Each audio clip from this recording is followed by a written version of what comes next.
The First Step by Leo Tolstoy. Chapter 2. This came about, I think, in the following way. When Christianity replaced the pagan world, it raised higher moral demands than paganism had, and in raising its demands it could not do otherwise than pagan morality had done. It laid down one necessary order in which the virtues must be gained, one flight of steps toward a good life. Plato's virtues begin with self-restraint and rise through courage and wisdom to justice. The Christian virtues begin with self-denial and rise through surrender to the will of God to love. Those who took Christianity seriously and truly tried to live a good Christian life understood it in just this way. They always began the good life by renouncing their desires, and that renunciation included the old pagan self-restraint. Christian teaching replaced pagan teaching for one reason only, because it is different and higher, but both lead people toward truth and goodness.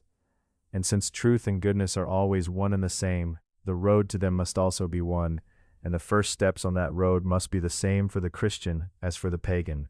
The difference is this: pagan teaching is a teaching of finite perfection, Christian teaching is a teaching of infinite perfection.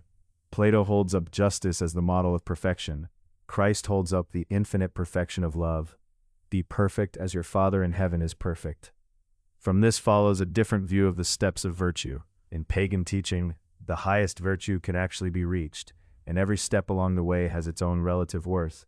The higher the step, the greater the merit. So from the pagan point of view, people divide into the virtuous and the unvirtuous, into the more and the less virtuous. Christian teaching, with its ideal of infinite perfection, allows no such division.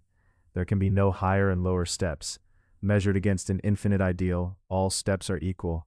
In paganism, a man's worth lies in the step he has reached. In Christianity, it lies only in the movement itself, in how fast he is moving toward perfection.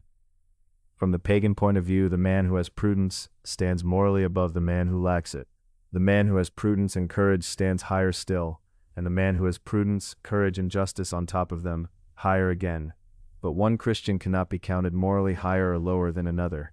A man is a Christian only in the measure that he is moving toward infinite perfection, whatever step he happens to be standing on at the moment. That is why the motionless righteousness of the Pharisee is worth less than the movement of the repentant thief on the cross. But on one point there can be no difference between paganism and Christianity. The movement toward virtue, toward perfection, cannot bypass the lower steps. The Christian, like the pagan, has to begin the work of perfecting himself at the beginning, at the same point where the pagan begins, with self-restraint. A man who wants to climb a staircase cannot skip the first step. The only difference is that for the pagan, self-restraint is a virtue in itself, while for the Christian it is one part of self-denial, which in turn is the necessary condition of all striving toward perfection. So true Christianity, wherever it showed itself in practice, could never reject the virtues that paganism had already pointed out. But not everyone understood Christianity as a striving toward the perfection of the Father in heaven. And Christianity, falsely understood, destroyed the sincerity and seriousness with which people took its moral teaching. If a man believes he can be saved without living by the moral teaching of Christianity, it is natural for him to think that his own efforts to be good are unnecessary. A man who believes there are means of salvation other than personal effort, such as indulgences among the Catholics, cannot strive with the energy and seriousness of a man who knows no other means than his own effort.